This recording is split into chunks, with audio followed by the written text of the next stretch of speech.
I'm here today with an old mate of mine and somebody I don't get to see nearly enough for my liking, and that's Robbie Taylor. Hi, Tom.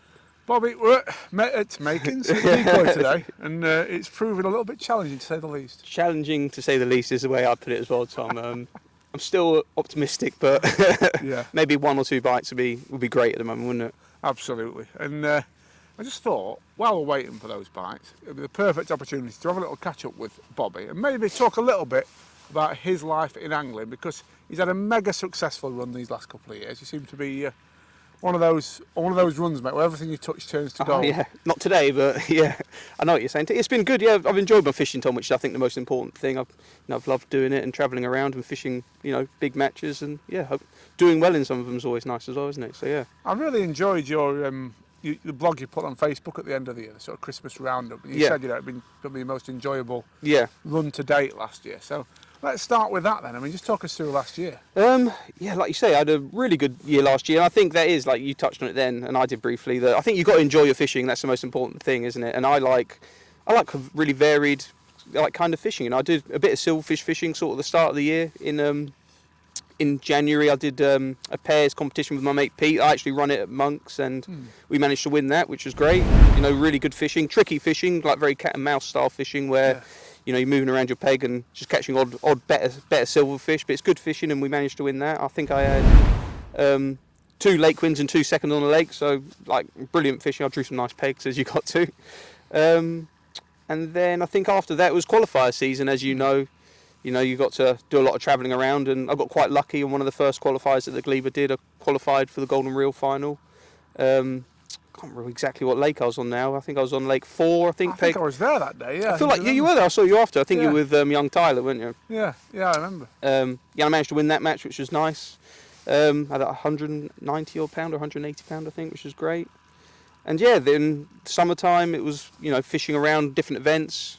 Really good one at Barston, which was nice. I come second in that, which irks me a little bit because I probably should have won it. It's like you always look back and you think at times you should have done things a little bit differently. And I think if I knew what I knew on the last day, on the second to last day, I probably would have won that festival, to be honest. But I came second in that festival and caught £200 at Barston a couple of the days, which is, lovely fishing, that, isn't it's it? probably my favourite fishing of the year last year, to be honest. Like fishing a bomb for like massive, beautiful carp. You can't get much better than that, I don't think. And then, trying to think what we did next. We went to Puddle Dock. You were there. Yeah, that was good. Yeah, good fishing there. We had a festival there, and that's it. Gary Rogers Festival. Brilliant fishing. Loads of carp. I remember it was the 2 days we fished were like chalk and cheese, weren't they? One day was like about as windy as you can imagine, and I think the second day was flat calm and you could fish as far as you wanted with the pop. Interesting, wasn't it? Yeah, it was. You were second in that, weren't you? Third I came. Third in the end. Yeah, third, and yeah, brilliant couple of days fishing. Caught like £250 one of the days and £200 the other day. So yeah, can't grumble at that at all. And then probably the highlight of the year, realistically, just make sure we haven't got a bite, which we haven't. Was going to Hungary with the Guru boys. Myself, Adam Rooney, Steve Ringer, and Frankie. Yeah. Not a bad team, apart from Frankie, obviously. Yeah, obviously not Frankie. No, he was brilliant, Frankie, to be fair. And that was, fantastic. Like, few days practicing, watching, like, say, Steve work out the venue over those 3 days was brilliant, to be honest. And the Hungarian guys were so much help to us. We had a great trip, and luckily ended up winning that as well, which was phenomenal. Let's just talk a bit more about that, because that was was it Szeged rowing course? Szeged rowing course, yeah. And obviously it's a Guru Invitational sort of competition, or Waterland Invitational. There's generally a few English teams do get invited, like there's a Daiwa team a lot of the time, and we can often put a couple of teams in, and yeah, sometimes the Scottish guys go. So yeah, it is an invitational sort of event. It was done at quite short notice this year, so I'm not sure there was as many teams. I think it was maybe 25 to 30 teams of 4. So a good number though, 100 peg match, isn't it? Yeah, and people come from all over Europe, like, pretty much every country around Europe, and some fantastic anglers, a lot of like world champions and brilliant anglers that you see like all over Europe. So yeah, to win that was a great achievement. And I think. What were the tactics? What did you do to sort of a lot of corn. It was essentially fishing corn with a bait up feeder, so a bait up rod. 2 specific bait up rods was really important, so one fishing a bit shorter at 15 metres and one a bit longer. The rope sort of varied a little bit, but anything between sort of 30 and 33 metres ish. And it was just about being really aggressive with your feed. Everyone knew this, so it was obvious, like, quite quickly a lot of corn was going to go in that venue that week. And it was just about being aggressive with your fishing, teeing it up like teeing up your other line that you weren't fishing, so when you wanted to rest it, you can go on it and catch one, if that makes sense. So, and you're just basically getting runs of fish and just teeing it up, and it's all about like most fishing, it's about feeding and getting your timings right. And a little sticky mag feeder over the top. I say little, quite a big sticky mag feeder actually over the top. A lot of the time was really good. And yeah, just amazing fishing, like out of this world. They call it, like Steve was saying, they call it the best venue in Europe because. Well, it is, isn't it? By the sounds of it is phenomenal. You'd absolutely love it, Tom. You've got to make a trip out there. You'd find it amazing. But yeah, it was great. And everybody, the remarkable thing about rowing courses, I mean, we don't fish them that much in the UK, but obviously everyone's in a line. It's about as fair in terms of a shape of a venue as you're going to get, isn't it? Yeah, exactly. It's I think it's 2.5 kilometres long, and it's straight as an arrow, just straight all the way down. If you stood, it's quite intimidating when you say walk up. I was in B and C section the days I fished it, and when you walk up, you can look to your right, and as far as you can see, there's anglers. Look to your left, as far as you can see, there's anglers. Wow. And everyone's only 10 metres apart. So it's all. I feel like with that sort of fishing, it's all like the small intricacies in the fishing that make the biggest difference. And I think it was like we're using, the right hooks, the right feeders, by the end, it's like you put the puzzle together. I think we had it just about right by the end. You can always catch a few more fish, can't you? But absolutely. Yeah, it was fantastic fishing, yeah. I just want to talk a little bit more about your life at angling, mate, because to be fair, I'm not really sure how it started for you. I mean, we first met when you were already a very accomplished angler. You were bank running for Zach Brown, who went on to win the Maven match that year. That was one of the first ones. I'm trying to think what year that was, maybe. I think 2013. 2013 was probably right, yeah. Yeah, it was 2013. Around 10 years ago, yeah. So, yeah, brilliant angler, Zach. I was very, very happy to sit with him, obviously, and he's done the business in the final. But you got 10% out of him. He's won 100 grand since as well, hasn't he? Yeah, no, I didn't get 10%. He gave me a little tickle. I won't say exactly how much, but he definitely, he's a good mate of mine, Zach. So, yeah, we always try and share a bit of money. More comes this way than that way, but, fair play to him. Yeah, he's a brilliant angler. He is, mate, superb. And you've got a lovely little circuit down there, haven't you? There's yourself, Pete, Zach, all good mates. Yes, exactly, yeah. We fish another mate of ours, Dean Locke, we fish with him a lot now. Pem, obviously, is down south as well. There's a real hub of anglers down south. It maybe doesn't get the coverage up north just because there's a lot more match fishing up north, I think. But yeah, there's some fantastic anglers down south. Probably a bit more carp fishing down south, then, if you'd agree. Oh, definitely, yeah. But as you say, I mean, the anglers you've just named there, wow. I mean, the talent pool's immense. And look at what they've won, or you've won between you. It's quite frightening, isn't it? Yeah, I'm just waiting my turn, Tom, at the moment. So how did it start, mate? Why and how did you go into fishing? I think it was probably a bit like everyone gets into it. My dad wasn't an angler at the time, but I think I was around 8, 9 years old at the time, and he just said, "Oh, how do you fancy fishing?" I went fishing when I was about your age, and I've always played football and played sports. So I was like, "Oh yeah, I fancy that," and it's just a case of getting a float rod and chucking some maggots down the edge. And I think first couple of 3 years, that's all we did really, just fish for like roach, perch, but that made me happy, and I could sit there pretty much all day and do that. And then, like anything, it just evolves, doesn't it? Then we sort of went to try and catch a few carp and caught a couple, and then you fish some club matches and do quite well at the club matches. Then you think, oh, maybe I'll go open matches, and it just progresses, doesn't it, from there on? Yeah, absolutely, that's it. And it once you've got the bug, I think it grows, doesn't it? Exactly. Yeah. You just want to be successful, I think, don't you? I did anyway. I always thought, I'd quite like to be good at this, and you just, I think if you want to be good at something, you make sure it happens, don't you? So what was the next step on the journey? So probably a big turning point for me was probably when I was around 16. I went to fish for Delcac at the time, which is a good team in Kent, sponsored by Preston. And I think they wouldn't mind me saying, I hope, but they were in a bit of a lull at the time. Probably hadn't had the success they would have liked at the time. And me and a few other younger anglers joined, and they had a good period after that. They did well. We came second in the Winter League final at one point and won some other good things. Did well in the Sensors Challenge a few times. Not to sort of compete with, say, Dorking or Starlets or teams like that. But they were on the up, if that makes sense. Yeah, absolutely. Yeah, and then I think I fished with them for possibly 10 years, and then Dorking asked me to fish for them, Steve Sanders at the time, and I've been with Dorking since, team fishing wise, which I think it's a shame that team fishing's maybe not what it was, say 10 years ago. It's there's.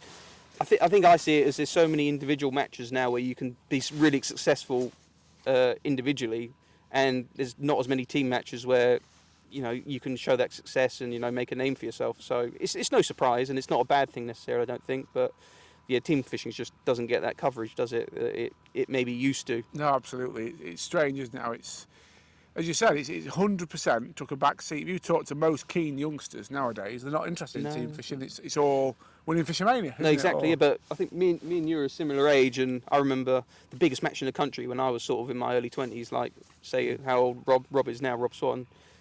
That's that was the Winter League final was the match of the year. That was the match, or the Division 1 National. That was the matches, and there was Fishermania, but that was it at the time. To be fair, you're right. Even now, though, if you think the biggest matches in numbers in the UK are probably still the Division 1 National, the Winter League final, and the Commercial National. Yeah, but are they the most prestigious? Yeah, that would be the question. And for team, yes, but for individually, arguably no. No, I agree. It's an interesting. So you say we're a similar age. I always thought you were a bit younger than me. I reckon I'm older than you, Tom. What year were you born then? 87. Oh no, you're all right. I'm a year older. Oh, yeah, 86. I was getting worried. I think I must have had a tough paper round. Uphill paper round. Yeah, that's it. Yeah. Channel memberships. We've got loads of exclusive content for you guys to enjoy now. For just $4.99 a month, you get 4 videos with at least 1 live match, sometimes 2. On top of that, you get an exclusive members-only live stream with myself and a star angler. So far, we've had Lee Kerry, James Dent, Christian Jones, just to name a few. Loads of great top content. Plus, if you want to pay $7.99 a month, you can get our Catch More Media Elite package, which gets you all the edited content you just mentioned a whole week earlier than everybody else. Even the stuff that goes on the main channel, folks, you'll get it a week earlier.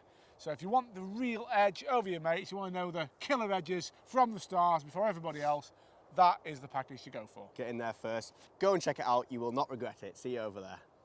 I want to talk a little bit now about your professional life, Neil. Oh, go on, because you are a member of the mighty Team Guru.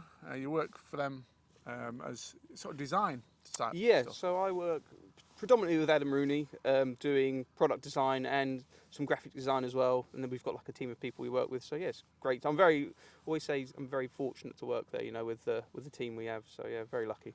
Good set of people, isn't it? Really good, yeah. Very skilled, and everyone's got their role, so it's great. Yeah, love it, absolutely love it. It strikes me, mate. Not blowing smoke up your arse, for want of a better phrase, but literally, Guru are taking the mickey at the moment in terms of growth as a company. The last 3 years, ridiculous. It's hard, isn't it? Because I remember when I started, I think I've been there 8, maybe going into my 9th year this year, sort of thing. So it's been a long time, and I must admit, when I joined that time ago, it was. I remember speaking to Adam, and Penn was working there at the time as well, and I was like, I don't use anything Guru. Like, I didn't have anything Guru, and he was like, I don't think he was taken back by it, but they weren't as big a company then, were they? But I think, the last sort of period of time, it's just been brilliant. We can't complain at all. Just like that steady growth, and like hopefully the best is yet to come with a bit of luck. Yeah, absolutely. I mean, it's I suppose it's one of them. Sometimes it's easy to think, Guru is a new kid on the block, tackle company wise, but actually, I remember Alex Bones coming to work at DHP after he'd been working for Guru, and that was about 2011. Yeah. So it's probably still now 16 years old. Guru, 15 it is. I think we had our 15th birthday sort of last summer. So into the 16th year now, Tom. So relatively speaking, when you consider like the other companies, like say Preston's been around a really long time, hasn't it? 40 years. Yeah, and like Daiwa's been like really established, obviously, for a really long time. So we are still kind of the new kid on the block, which is exciting because there's still like avenues we need to go down and things we need to achieve. So yeah, it's exciting. It is. And I've got to give you some credit as well, mate. You've helped me a bit with a bit of design stuff. The Catch More Media logo that you can see us wearing and on Facebook and YouTube, this man designed it all. Anything for you, Tom, you know that. So he's helped me a lot as well in the past. And what about the future, Bobby? Is there anything left that you really want to win? I think probably I'd love to win, everything basically. I'd love to win the whole lot, really. Be greedy and just take it all out. Yeah, you might as well. But being realistic, I think as soon as you're relying on like your enjoyment of your fishing is reliant on winning, say, a big match, because realistically, there's only probably 3 or 4 big matches that that are like exceptional to win in a year. Where I'm saying Golden Reel, maybe match this, Fishermania.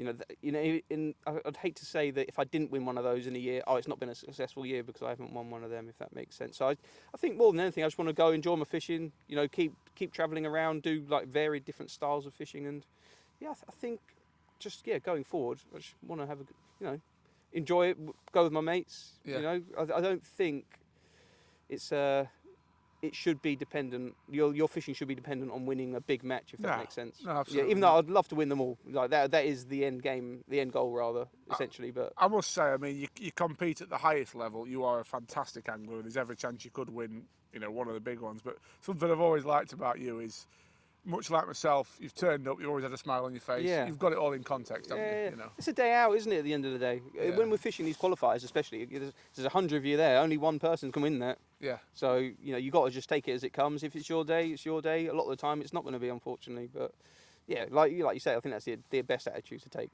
No, definitely. It's Definitely. keeping it all in context, isn't it? 100%, yeah, 100%. So, I've got to ask you then, is it product design's your thing? Yeah? You got a product? I've got two, Yeah. I've got two controversial questions for you. You go on. First of all, the easy one. What's your favourite guru item of tackle? Ooh, favourite guru item of tackle? Only one. Only one. Only one. Oh, Tom, it's so hard. You've put me on the spot big time. I'm going to say, and I don't know why it came to my mind, is a Q&1 hook. Oh, yeah, yeah. I just, you know, I've never known a hook where once the fish is hooked, you just hardly lose a fish. They're on, aren't they? They're on. Unbelievable. When we were saying earlier about that Barston Festival, I fished a size 10 on the third day. I had 210 pounds, sort of 20 odd carp. Never lost one. Just every time, by the end of the match, the rod would go round and you'd just be like winding it in and thinking. Was that bomb and pellet fishing? Bomb and pellet, yeah, sorry, yeah. And it was just, there was like no chance of one coming off, you felt like, by the end, if that makes sense. Yeah. So yeah, I'd say a Q&1 in the sense that I feel like if you're using one, and especially ledgering, like, and somebody next to you potentially isn't using one, I think it's the biggest edge probably you can get in your fishing, personally. Totally agree. And obviously, Guru don't make everything yet. Yet. So my second question, and again the more controversial one, what's your favourite non-Guru item of tackle? I'm gonna say, I mean, I don't have any at the moment, but Reeve rollers. Yeah. I think the Reeve rollers are a brilliant product. Really sturdy, stable, quite heavy, but I think that's a good thing for a roller. I'd say the Reeve rollers are brilliant, probably the best pole roller I've ever used. Those are both the twin and the mini twin. Just, yeah, I want to get my hands on a couple more. Yeah. Yeah. And you're a really nice kid, so I can't ask you anything too controversial or swinish, but I have just thought of a question. Go on, that Tom. we can end this interview on. Yeah. It's sort of subtly Is it going to get swinish. me sacked? That's a great. Not sacked, not Yeah. sacked, no, but it might make you fall out with somebody. Okay, good. If you could swap drawing arms Ooh. with one angler, Jesus. who would it be and why? Okay, that's interesting. Okay, so I'm a believer in, like, everyone has their day. You know, you're going to have your good runs, your bad runs, but I think the one people you're really jealous of are the people that draw the pegs in the biggest matches possible. Yeah. So I'm saying, like, you get into a final and you want to draw the peg, and my mate Zach, you know, I wouldn't say he draws particularly well, but he's drawn a great peg in 2 finals. And, you know, fantastic angler, one of the best anglers I've ever fished with, without a shadow of a doubt. But he's drawn 2 great pegs in 2 finals, and, you know, that's what I would like that. So I've got to say Zach. Yeah. Sorry, Zach. Yeah. Swapping drawing arms with Zach. Yeah. Should have given you more commission. I bet you wouldn't have said him then. Yeah, wouldn't no, you? exactly, yeah. Bobby, it's been an absolute pleasure chatting to you. Nice mate. one, Tom. And, Yeah, you too. Hopefully we can move somewhere else and start getting a few bites. Let's catch a fish or two, shall we? Let's do it.